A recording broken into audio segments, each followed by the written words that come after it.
Beef, it's what's for dinner here in the beef state as we celebrate Beef Month. This week on Grow, we look at the impact of the cattle industry in Nebraska and learn why state leaders are headed to Mexico. And some call it a win for ethanol, but the devil's in the details. We'll explain. Plus, the nation's largest 4-H stock show announces changes. It's time to grow.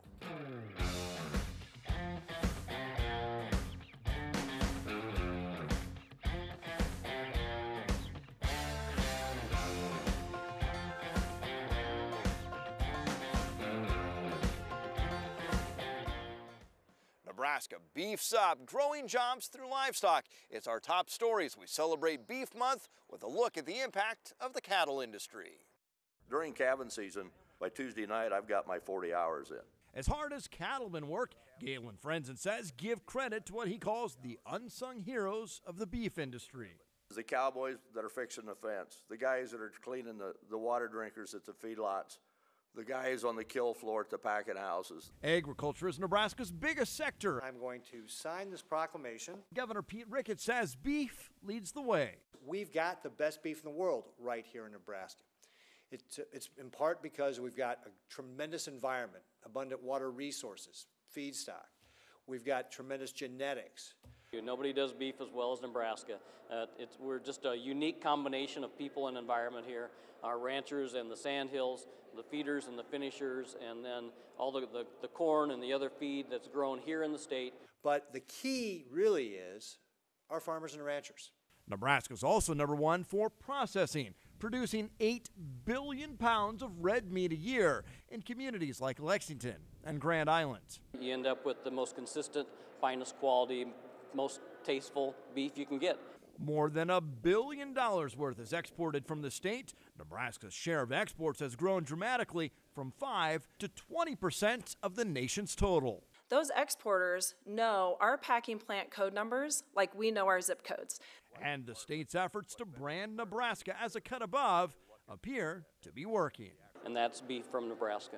We hear the president talk about so-called fake news. Well, now ranchers are talking about fake meat. At least that's how some view that, created in a lab, something the Nebraska Beef Council has been thinking about. We did just inquire with USDA as to what exactly we can and cannot do in terms of marketing in that regard, because my preference would be real meat from real cattle, from real ranchers and feed yard operators. So we did check into what extent we can do that marketing campaign. And in honor of Beef Month, what's your favorite beef to enjoy on the dinner table? That's the subject of our poll question. Steak, prime rib or roast, briskets, or good old ground beef and hamburgers. Follow Grow on Twitter to cast your vote, and we'll share the results next time. It remains to be seen if we are, in fact, in a trade war. Regardless, it appears Nebraska agriculture is ready to fight, with state leaders headed to one of the battlefronts, Mexico, where NAFTA talks continue. Here's more from the Capitol. We want to go say thank you to the Mexican people for the business. With NAFTA's future in question, Governor Pete Ricketts announces a trade mission to the #2 destination for Nebraska farm products. We export agricultural products about $6.4 billion every year. Mexico accounts for almost $1 billion of that. Mexico buys millions of Nebraska corn, soybeans, and beef. We'll certainly want to go down and thank our customers there, see what other needs they might have that Nebraska agriculture products can fill. Don Caldwell, a family farmer from central Nebraska, says exports add $300 per head, dollars that keep them going. Because in challenging financial years, we need that to add to what we're getting back. So part of sustainability is being economically viable. And Mexico buys a lot of stuff Americans don't, as the top market for kidney, liver, and tripe. Not my favorite dining experience, but folks there really love that sort of thing. In addition to tripe, just different parts hung is a great delicacy in some countries.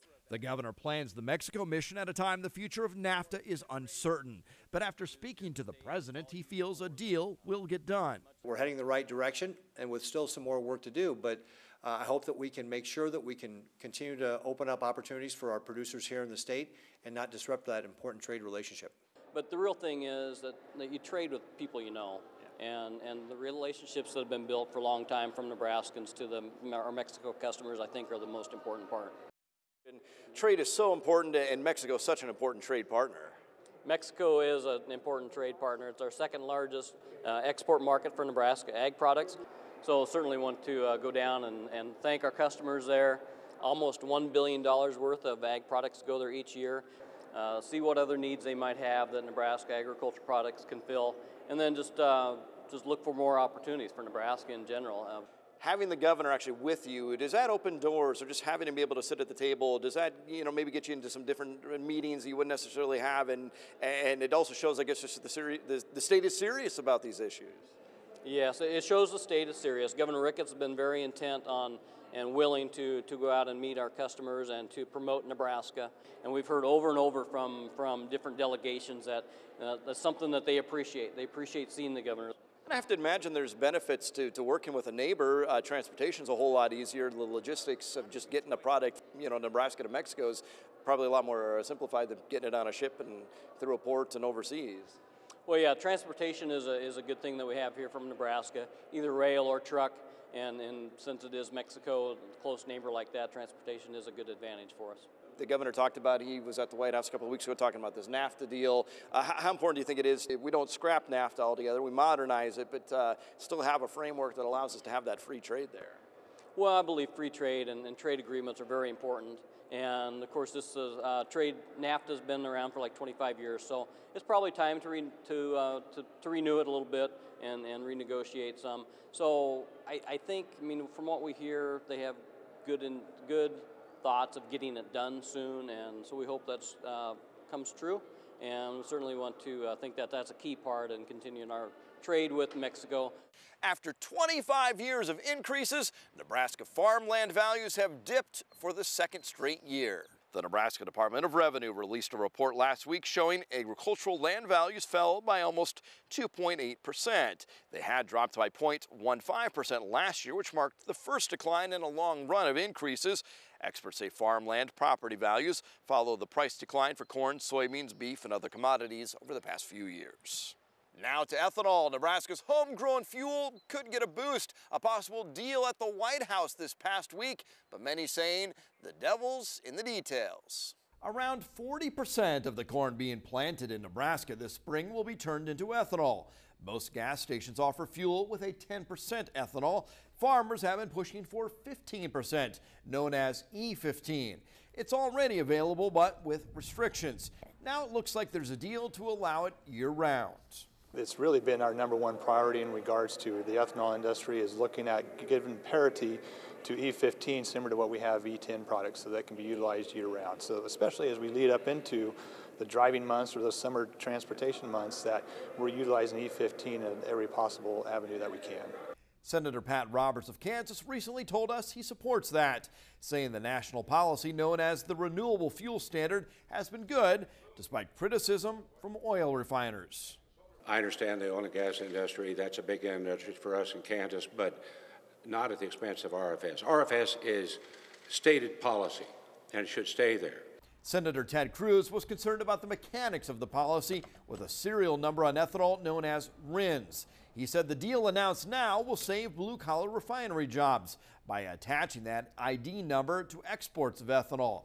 But groups like the Renewable Fuels Association says that could lead to retaliation from countries the U.S. trades with. Ag Secretary Sonny Perdue is returning to the Cornhusker State. The USDA calls it the Back to Our Roots Tour. Perdue visited Nebraska about a year ago with a stop at Senator Deb Fisher's family ranch near Valentine, and he was in Omaha last fall to swear in former State Ag Director Greg Ibaugh as Undersecretary of the USDA. Perdue will be in Alliance on Thursday, joined by the governor and State Ag Director. He says he wants to escape Washington and meet face-to-face with farmers and ranchers on issues like rural infrastructure, trade, and the Farm Bill. Next, more on the changes that could be coming in the next Farm Bill. Later, changes to the Exarban Stock Show will fill you in.